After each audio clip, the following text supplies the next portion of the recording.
It's Thursday, January 19th, 2017. I'm your host, Sarah Mannel. We have a great show in store for you today. We're going to find out what bills State Representative Tim Whalen plans to file for his second term in office. We'll find out what's on the agenda for tonight's Town Council meeting, and we'll talk with Town Manager Mark Ells about the upcoming budget process on this episode of Barnstable Today. Now let's get a look at today's top headlines. Town Council will consider a zoning change that aims to make Hyannis more business-friendly. The proposal would allow more business uses in the Gateway Medical District surrounding the Cape Cod Hospital. You can weigh in on the proposal during the public hearing. That public hearing will be held at this Town Council meeting. Town Council meets at 7 tonight in the Town Hall hearing room.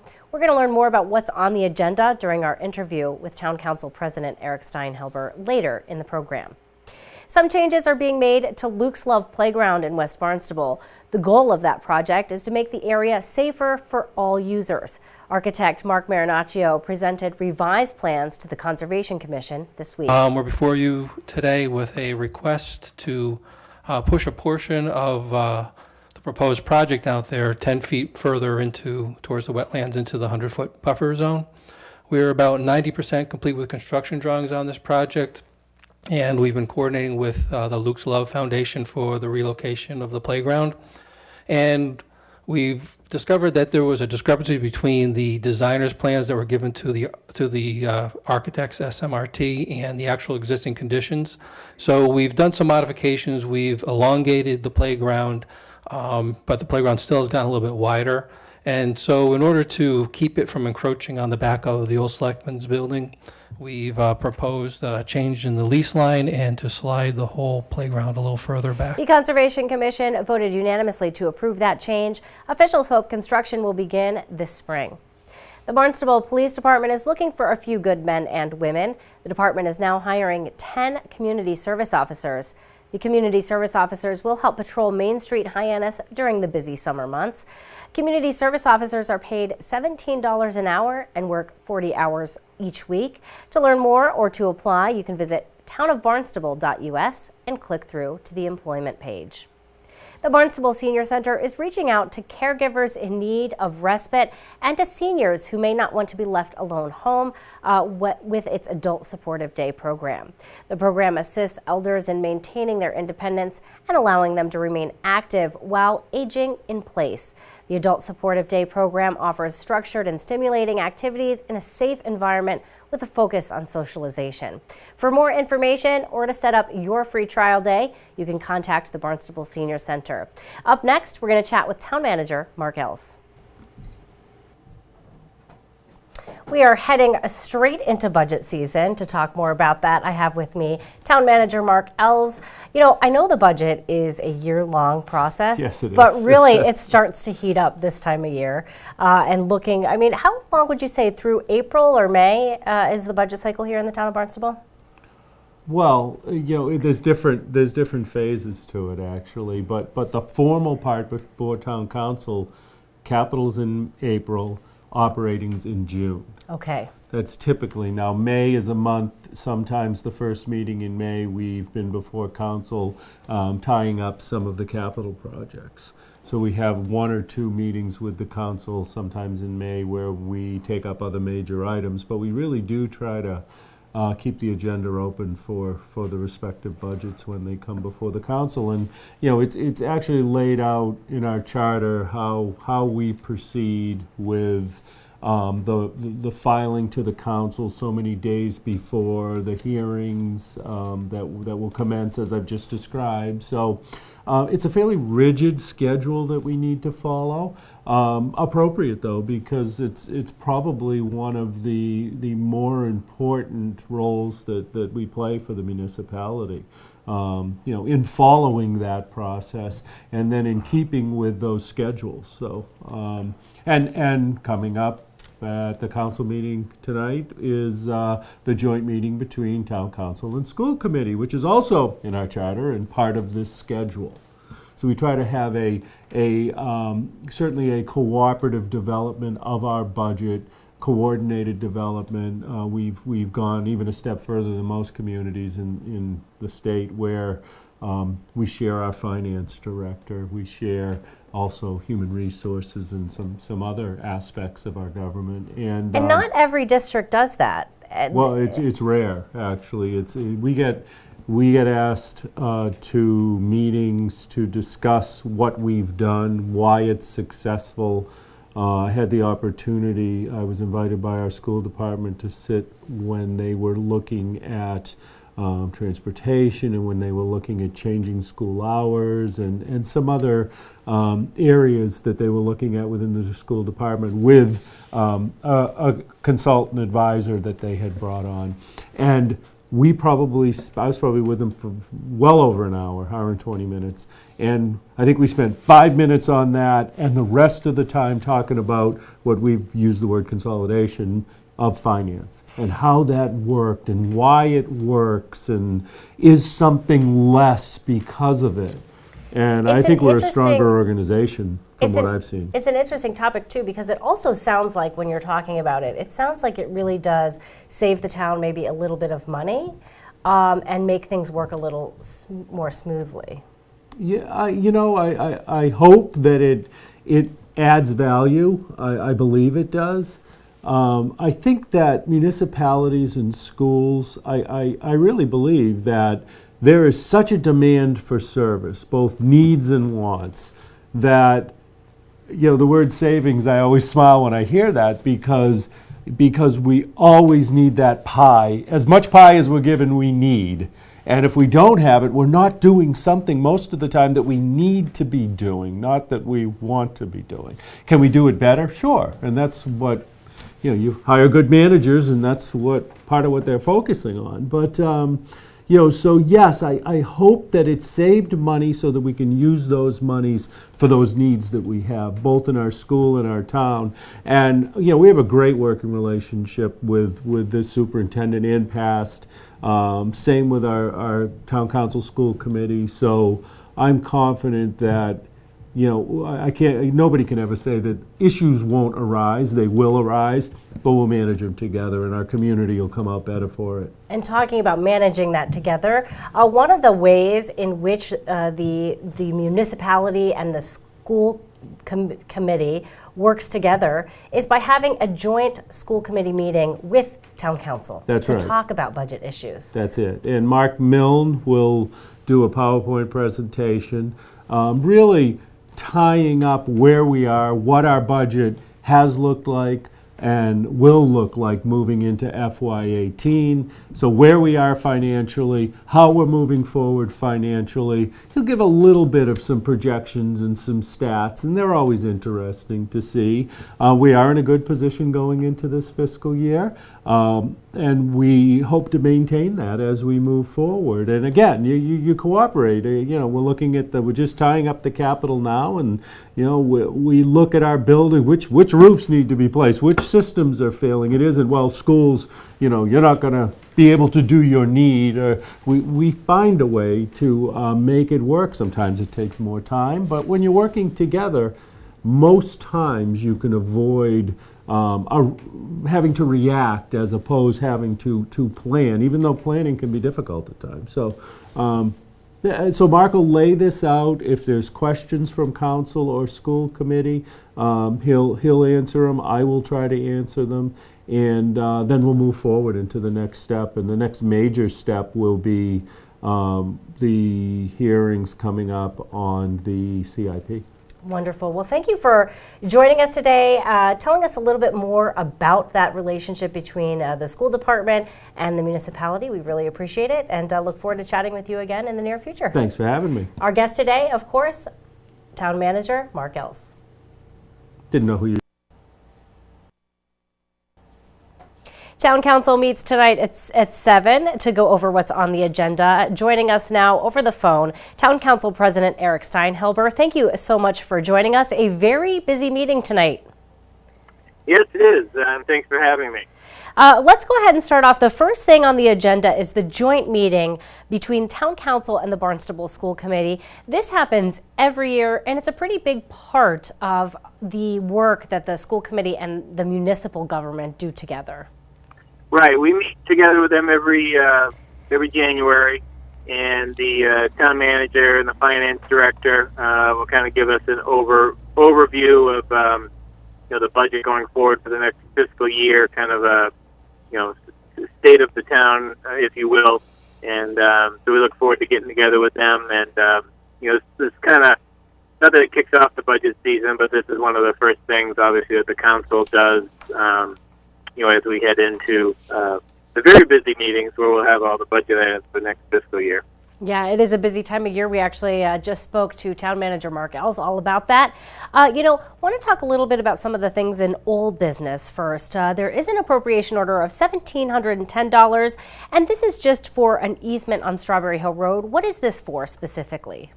Yeah, that's the intersection by the CVS and the Greek Orthodox Church over in Centerville. Mass DOT is going to be doing some intersection improvements there.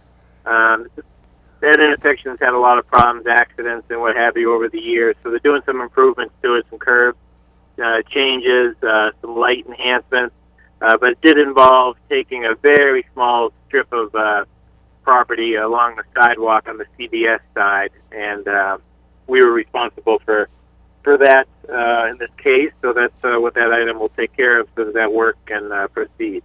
Now, the second item in old business, this may take a little bit more time than the easement will. This is a joint public hearing with the planning board, and this is really talking about that Gateway Medical District surrounding the hospital, maybe changing a little bit of the usage there to help grow business in the area. What can you tell me about this?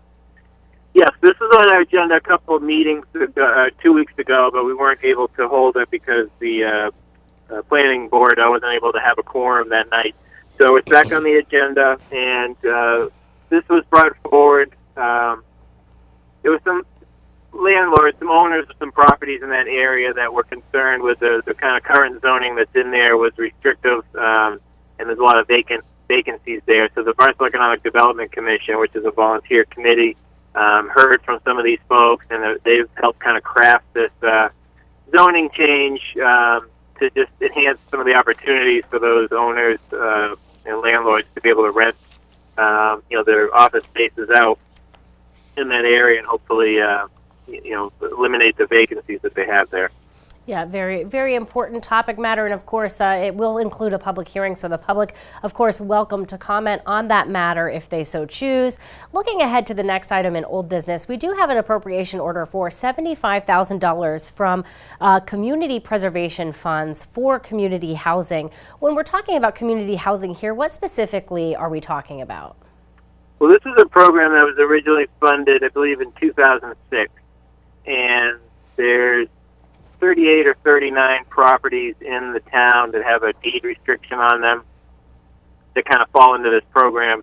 So what it is, obviously houses have a market rate that they would sell for. This program kind of helps alleviate that market rate so that these deed restrictions can carry forward on these properties. So someone that is of a lower income will be able to buy this house, one of these houses with the deed restrictions. And this fund helps to kind of offset the difference between what they could afford and what the market rate is. If we don't keep this program going, and those deed restricted homes, someone puts them up for sale, no one steps forward, this program's not in place, the deed restrictions actually go away on those homes. So the only way to keep those in force is to keep this program in place. So this is basically replenishing the depleted funds from when the program was originated in 2006. And then, of course, we have our next item. There is a public hearing for this as well, but spending $25,000, a little over $25,000, to make improvements to the skate park, which, as you know, is used very frequently over there near the HYCC. Absolutely. Very popular place. Originally opened in 1999. We had appropriated some funds, I believe it was 2 years ago, kind of the first phase over there. So this will be the funds to complete the kind of full renovation of the skate park there, which has really kind of become part of a campus, if you will. You have the HYCC, you have the BCHM CPS school, the charter elementary school next door. There's a new playground there, and then you got all the ball fields, so the Little League right behind the school. So it's a very busy area, nice, kind of crown jewel in the middle of Hyannis. Absolutely. I want to talk to you a little bit about the next item, which is a little bit bigger item, I think, on the agenda. Appropriation and transfer order in the amount of $725,000 of community preservation funds. And this is to make open space and get ready for the rail trail extension here in Barnstable. This is also going to be a public hearing as well. Is that right? Correct. Yeah, this is a piece of land that we'd be acquiring. It's about a 12-acre parcel. This is kind of a piece of that Cape Cod Rail, the bikeway extension that we're kind of building from the Yarmouth town line. I think about 3 or 4 acres of it would be used for the bike trail. Then the remaining would be set aside. I think there'd be some housing opportunities there, within this 12-acre parcel. But it's the last piece that we need to kind of connect these pieces together for the bike trail. Wonderful, and that'll also include a public hearing. I want to talk to you new business, a few items in new business, nothing too substantial, a few grants, one from the Arts Foundation to support an art therapy program at the Barnstable Senior Center. But the one thing that is sticking out to me here in new business is a grant acceptance of $128,000 and a little over $128,000 from the Massachusetts Executive Office of Elder Affairs. What is this going to be used for? Well, this goes to help, various senior programs in the town. It is, state funding that comes in. It's based on the census. So we have the 2010 census, and I believe the formula is $10,000 per, senior over the age of 65. So so roughly we have about 12,845 citizens in town that fit those parameters, and that funding will help, over at the senior center. With your program coordinators, marketing coordinators, and some other really key roles there to keep a number of our senior programs going. Well, wonderful. Thank you so much for joining us today, sort of breaking down the agenda for us, letting us know what's going to be happening tonight at Town Council. We really appreciate it and look forward to talking with you in the next couple weeks. All right. Thank you so much. Talk to you soon. Thank you so much. Bye-bye. Our guest today, of course, Town Council President Eric Steinhilber. State Representative Tim Whalen recently sworn into office for his second term. Joining me now over the phone to talk about his legislative priorities for this session. Rep. Whalen, thanks so much for joining us this morning. Tell me a little bit about what bills you plan to file or maybe refile this month. Sure, Sarah. Thank you very much for giving me the opportunity to speak with you and with your audience as well. And I hope everybody has a great day. And a great opportunity to let the people in Barnstable know the work that we are doing up on Beacon Hill and some of the stuff that I'm focusing on. I just filed a couple of bills, Sarah, related to fentanyl. As many people know if they follow the goings-on up in the legislature.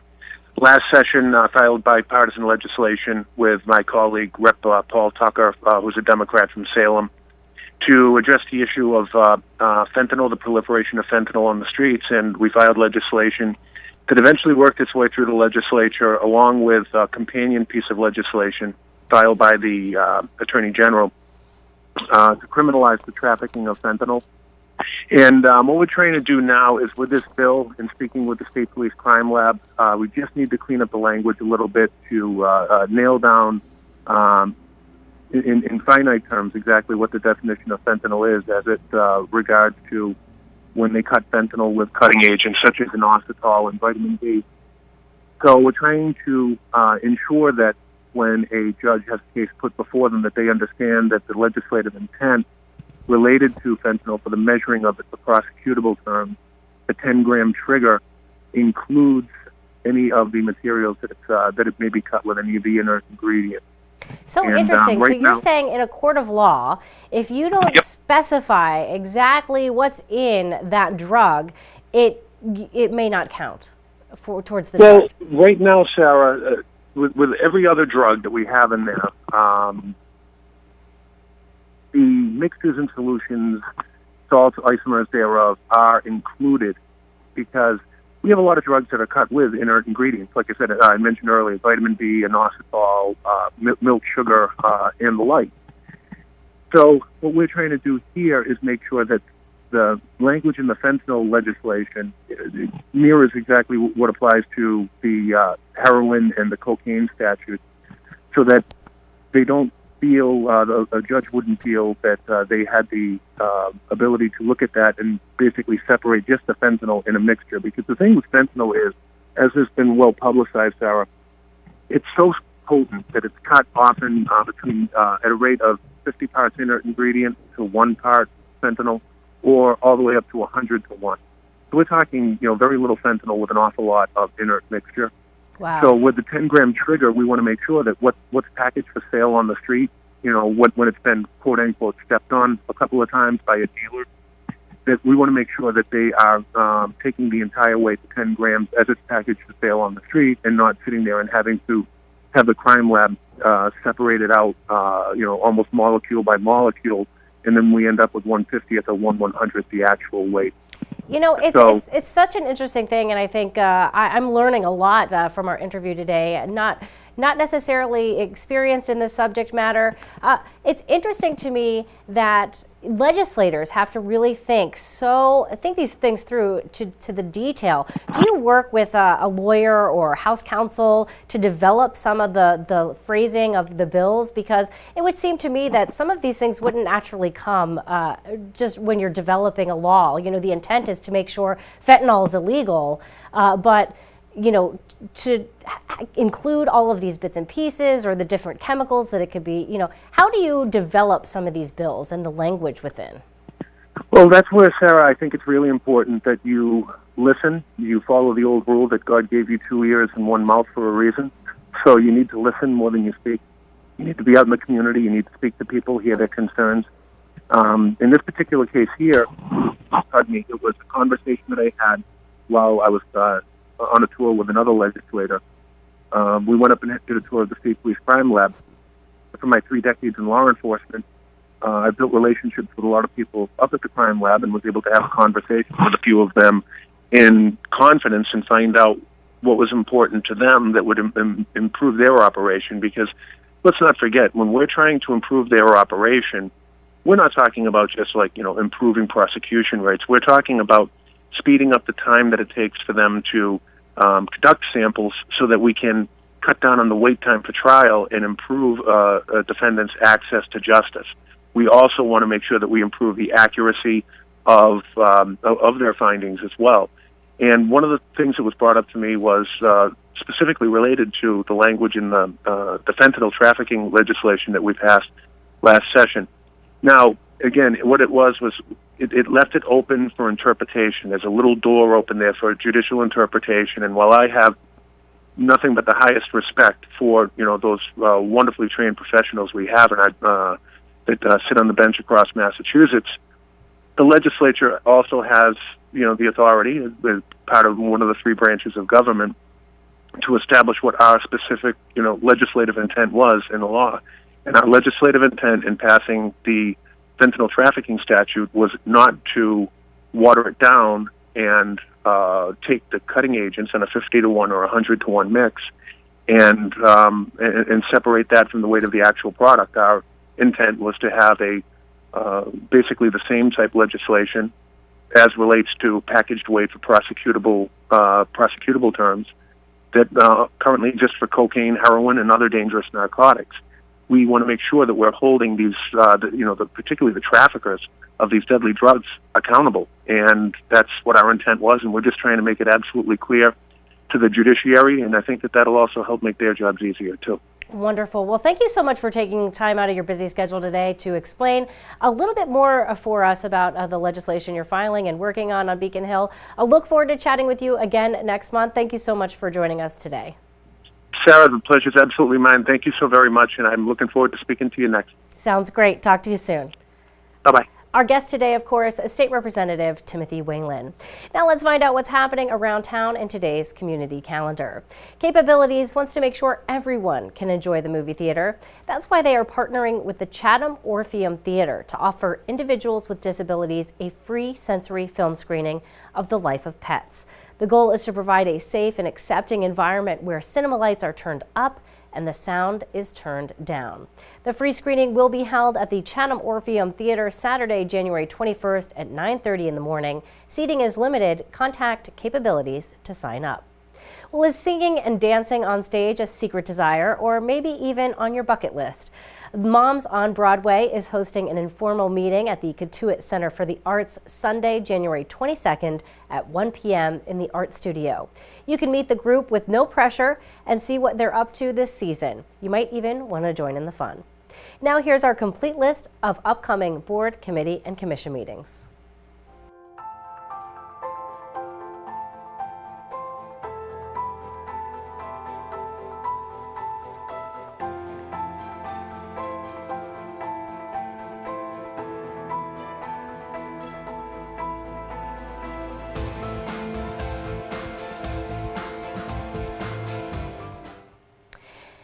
Thanks for tuning in today. We'll be back tomorrow with another great show. We'll chat with shellfish technician Liz Lewis about some upcoming razor clam classes. We will chat with HYCC General Manager Joe Izzo, and we'll have all the news and information you need. For Barnstable Today, I'm Sarah Mantle.